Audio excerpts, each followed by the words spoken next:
Hello friends, welcome to my channel motivation time. और मैं हूं आपका दोस्त कृष्णा हत्ती।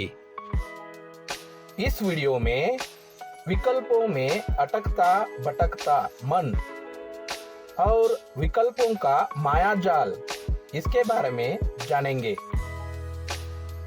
चलिए वीडियो स्टार्ट करते हैं। एक संत एक किसान के वहां रुके। जाते समय किसान को कहा, तू सिर्फ कोई किसान नहीं, तू भी परमात्मा है। तुझे यह बात याद रहे, इसलिए तू जाप कर, सोह सोह सोह। किसान के दिमाग में कुछ भी घुसा नहीं। यह तत्वज्ञान उसे समझ नहीं आया, लेकिन संत पर श्रद्धा होने से वह रटने लगा, सोह सोह सोह। यह संत ब्रह्मोद्वैतवादी मत वाले थे। थोड़े दिनों में परमात्मा की दास भक्ति में मानने वाले दूसरे संत पधारे। किसान ने उनकी भी सेवा की। संत ने पूछा, तू पूरे दिन किसका रटन करते रहता है? किसान ने पूर्व के संत की बात कहकर कहा, उनके द्वारा दिए गए सोह का जाप करता हूँ। इस संत ने कहा, हम परमात्मा नहीं है, हम तो उनके दास है। इस बात को सतत याद रखने के लिए तू जाप कर, दासोह दासोह दासोह। किसान को तो मात्र दा बढ़ाना था। उसने अब यह जाप शुरू किया, क्योंकि पधारने वाले संत पर श्रद्धा थी। फिर वापस परमात्मा के साथ अभेद भाव मानने वाले एक दूसरे संत पधारे। उन्होंने अभेद भाव पर भार देकर जाप सुधार कर दिया, सदा सोह, सदा हमेशा के लिए मैं वही हूँ। एक स ही बढ़ाना था। किसान ने यह जाप शुरू किया। फिर वापस दास भक्ति में मानने वाले संत पधारे। उन्होंने प्रभु के साथ भेद बताकर, दास भक्ति को श्रेष्ठ बताकर जाप सुधार कर दिया, दास दासोह।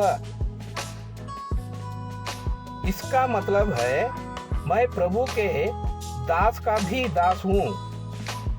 यह अक्षर वृद्धि अंत में कहाँ तक पहुंची, यह बात जाने देते हैं। किसान कहाँ तक पहुंचा? कहो तो जहां का तहां ही रहा। दूसरी घटना, 12वीं में बहुत अच्छे मार्क्स लेकर आए हुए चिंटू को उसके पिताजी ने कॉमर्स लाइन लेकर सीए करने की सलाह दी। चिंटू उसके लिए कॉलेज का फॉर्म लेकर आया। वहां न्यूज़पेपर में पढ़ा, भविष्य मेडिकल में है और उसके लिए कारण भी बताए गए थे। चिंटू ने विचार किया, मेडिकल में जाने के लिए जितने मार्क्स चाहिए उतने मार्क्स आए ही हैं, मेडिकल में ही जाना चाहिए। इसलिए चिंटू मेडिकल का फॉर्म, सिलेबस वगैरह लेकर आया। उसके खास मित्र पिंटू के पिता ने सलाह दी, आईटी में ही भविष्य है। उसके लिए ढेर सारे उदाहरण, भविष्य की संभावनाएं बताई। चिंटू ने मन में विचार किया, आईटी में ही लाइफ है, इसलिए उसका फॉर्म लेकर आया। लेकिन इतने सारे विकल्पों में फंसा हुआ चिंटू फाइनल निर्णय ले नहीं पाया और उतने में सारी कॉलेज के एडमिशन पूरे हो चुके थे। तीसरी घटना, अच्छी फ्रेम के चश्मे लेने के लिए मित्र, बहन वगैरह के साथ पिंटू दुकान में गया। वहां बहुत सारी वैरायटी थी। दुकानदार ने एक फ्रेम उसके चेहरे पर रखकर अभिप्राय दिया, यह आप पर अच्छी लगेगी। पिंटू की बहन ने कहा, नहीं, मुझे तो तू इस दूसरी प्रेम में बहुत अच्छा लग रहा है। हालांकि एक तीसरी प्रेम पसंद करके उसके दोस्त ने सलाह दी, तू यह वाली फ्रेम ही ले, इसमें तू हीरो लगेगा। पिंटू उलझन में पड़ गया कि अब कौन सी फ्रेम लेनी। वास्तविक डर तो यह था कि वह एक प्रेम पसंद करेगा तो दूसरी फ्रेम बताने वाले को बुरा तो नहीं लगेगा ना। वह एक भी फ्रेम लिए बिना वापस आ गया। ये एक बात है, पुत्री की शादी संबंधी भोजन समारंभ में स्वजन मित्रों के अभिप्राय लेने के चक्कर में छगनबाई मेन्यू ही तय नहीं कर पाए और आखिर में समारंभ बिगड़ गया। ये एक घटना है। पिंकेश एक प्राइवेट कंपनी में गुमास्त कारकुन की नौकरी करता था। उसके दोस्त कहते थे कि वह कॉलेज के समय में वक्तृत्व, कविता रचना, परीक्षा वगैरह में हमारा नेता था, टॉप मोस्ट था। लेकिन पहली डिग्री के बाद पोस्ट ग्रेजुएट किसमें करना चाहिए, इस विषय में वह स्वयं निर्णय ले नहीं पाया। उसके पापा और दो चाचा इस विषय में लड़ पड़े। बोलने तक का संबंध नहीं रहा। वह आगे पढ़ने में लटक गया। यदि स्वयं ही उसने निर्णय लिया होता तो। जो व्यक्ति इस विषय में स्वयं निर्णय करने के लिए सक्षम नहीं है, तो उसे ऐसी बातों में योग्य निर्णय की ओर ले जाने हेतु जो निष्णात है, जो हमारी परीक्षा लेकर रुचि, रस वगैरह के संबंध में निर्णय करा सकते हैं, उनका मार्गदर्शन लेना चाहिए। ये एक घटना है। अविनाश भाई एक धार्मिक गुरु के भक्त थे। 4 भाइयों की बड़ी फैक्ट्री थी। घटना ऐसी बनी कि अविनाश भाई की पत्नी की सास के साथ नहीं बनती थी। इस वजह से अपनी जेठानी देवरानी के साथ भी उनकी नहीं बनती थी। अतः अपनी पत्नी के आग्रह से अविनाश भाई ने अलग घर लिया। एक बार अविनाश भाई और उनकी पत्नी के पास एक भाई आया। रियल एस्टेट में फंसी हुई जमीन के मालिक सस्ते में सौदे करते हैं। उन्होंने कहा, मेरी बड़े लोगों के साथ पहचान है। यदि आप इतनी रकम रोकने के लिए तैयार हो जाएं, तो कई सारी जमीनें मेरे ध्यान में है।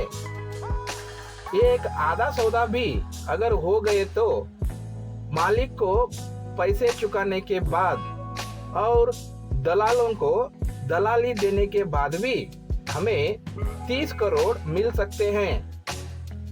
आप मुझे 10-15 दिनों में बताएंगे तो अच्छा रहेगा।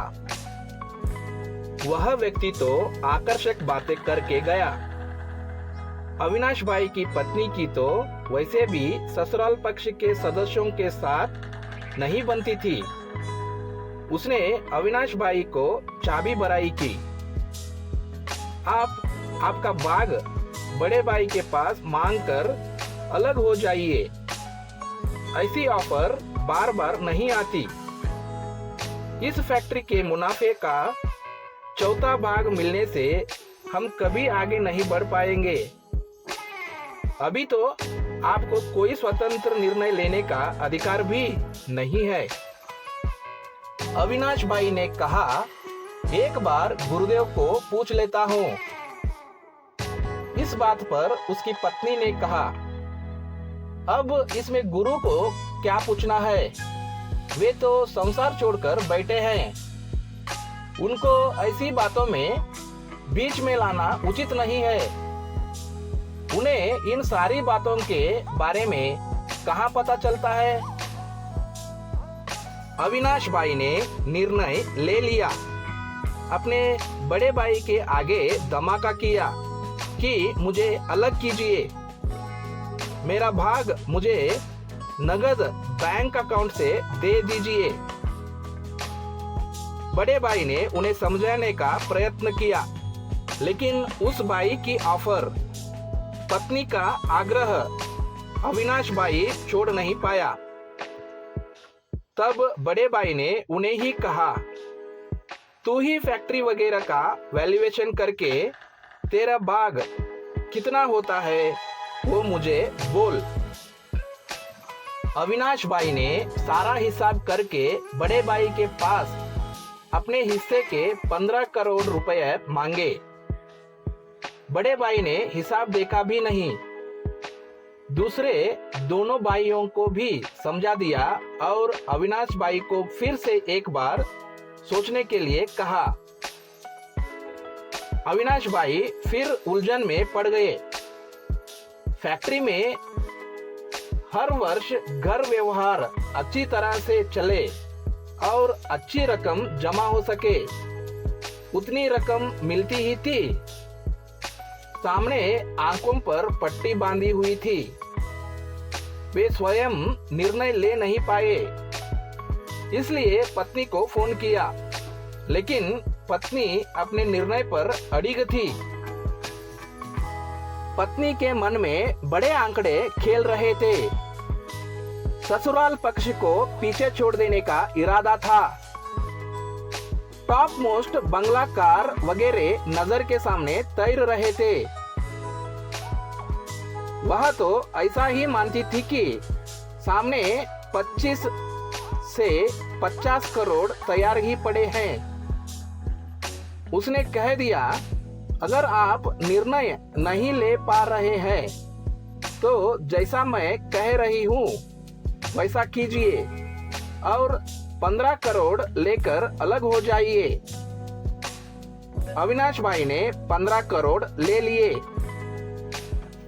फिर अविनाश भाई उस भाई की बातों में आकर अलग अलग जमीन के बना के तौर पर रकम भरने लगे। 15 करोड़ तो एक झटके में पूरे हो गए। उसके बाद इतने वर्षों में लगभग 100 बार उस भाई ने उन्हें गाजर मूली बताई होगी, पर अभी तक एक भी जमीन का सौदा नहीं हुआ। आज अविनाश भाई उधार बड़े भाई के पास से घर खर्च की रकम लेकर घर चलाते हैं। रुपये के भी कमाई नहीं है और करोड़ों की देनदारी सिर पर है। जब उनके गुरुदेव को इस बात का पता चला, तब उन्हें आश्चर्य के साथ आघात लगा। अविनाश भाई को डांट लगाते हुए कहा, आपने आकाश के फूल के लिए धरती के फूलों को उखाड़ फेंका। पत्नी की अपने ससुराल पक्ष के साथ नहीं बनती है, इसलिए आप अलग रहते हैं। लेकिन क्या आपको अपने भाइयों से कोई दिक्कत थी? क्या आपके साथ कोई अन्याय होता था? फिर भी किसी ठोस आयोजन के लिए आप अलग हुए होते तो बात अलग थी। ये तो फंसी हुई जमीनें हैं, किसी के शाप से शापित जमीनें हैं। आप उसके लोभ में पड़ गए। हालांकि फिर अविनाश भाई को बहुत पछतावा भी हुआ, क्योंकि वे स्वयं निर्णय ले नहीं पाए। हमें मानव के तौर पर मिला हुआ सबसे महत्व का साधन मन है, लेकिन मानो कि हमें बिगड़ा हुआ खराब माल मिला है। हमारा मन अनेक प्रकार से गड़बड़ियां करता है। सबसे पहली गड़बड़ी है, वह विकल्पों में फंस जाता है। वह किस प्रकार फंसता है उसके लिए केवल थोड़े सैंपल मैंने बताया है। बार बार का अनुभव यह है कि मन स्वयं निर्णय नहीं ले सकता और दूसरों के अभिप्राय लेने में फंस जाता है, क्योंकि दुनिया में सलाहकारों की, मार्गदर्शकों की कभी कमी नहीं हुई और प्रत्येक सलाहकार, मार्गदर्शक स्वयं को उस विषय में फाइनल अथॉरिटी ही मानता है।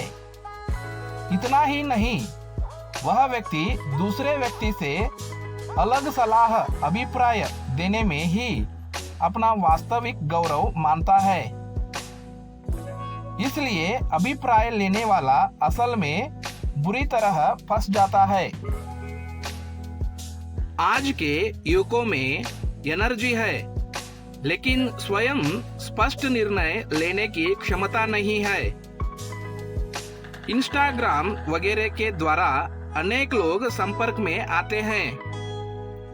अनेकों के साथ वे अपने प्रश्न शेयर करते हैं। परिणाम, एक शव को 10 कुत्ते काटे और उस शव की जो हालत होती है, ऐसी हालत उसके मन की होती है। हमारा मन एक सुंदर कार है। उसकी पिकअप शक्ति क्षण भर में भारत से अमेरिका पहुंचाने की है। शरीर, इंद्रिय, वाणी और हाथ पैर उसके जबरदस्त 4 व्हील है। विचार, चिंतन, एकाग्रता और ध्यान उसके जोरदार 4 गियर्स है। लेकिन तकलीफ एक ही है, स्टीयरिंग किसी एक के हाथ में नहीं है। पैसेंजर बहुत सारे हो और ड्राइवर एक हो तो वहाँ कोई दिक्कत नहीं है, क्योंकि लोग किसी एक निश्चित स्थान पर अवश्य पहुंचेंगे। लेकिन यहाँ तो स्वजन, मित्र वगैरह सभी बारी बारी से ड्राइविंग करते हैं, अपनी मनपसंद दिशा में स्टीयरिंग घुमाते हैं और उस वक्त पैसेंजर तो मानो कि हम स्वयं ही बन जाते हैं। जिसकी स्टीयरिंग बहुत सारे ड्राइवरों के हाथ में हो, वह कार गोल गोल घूमती रहती है और कहीं भी नहीं पहुंचती।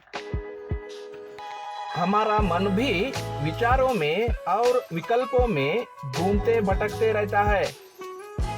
मन को तो पैर नहीं होने से वह तो थकता नहीं, लेकिन शरीर को मिलने वाले ऑक्सीजन में से सबसे ज्यादा ऑक्सीजन मन उठा ले जाता है।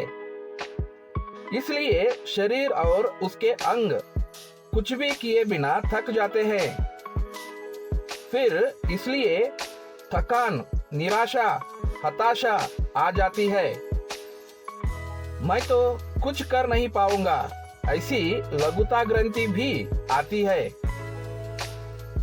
ये सारे विचार करने चाहिए और फिर एक स्पष्ट निर्णय लेना चाहिए कि जो निर्णय लाभकारी साबित हो। ऐसा नहीं होना चाहिए कि हम विचारों में ही फंसे हुए रहे और आने वाली समस्याओं से डरकर कदम तक आगे न बढ़ाएं। इन सब के लिए क्या उपाय है? प्रथम नंबर में स्वयमेव आई स्वोट यानी ISWOT का निर्णय करना चाहिए। I means interest. स्वयं को किस क्षेत्र में, किस विषय में रुचि है, रस है, वह जान लेना चाहिए। Yes means strength. फिर अपनी क्षमता, अपनी ताकत जान लेनी चाहिए। W means weakness.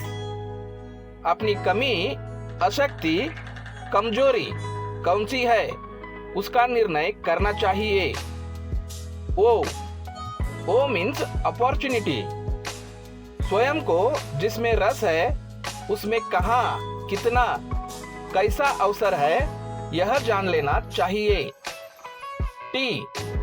T means troubles. उस रास्ते पर कहाँ कैसी कितनी तकलीफें, स्पर्धाएं, परेशानियां राह देख रही है, वह भी जानना चाहिए। अलविदा दोस्तों, फिर मिलेंगे एक नया वीडियो के साथ।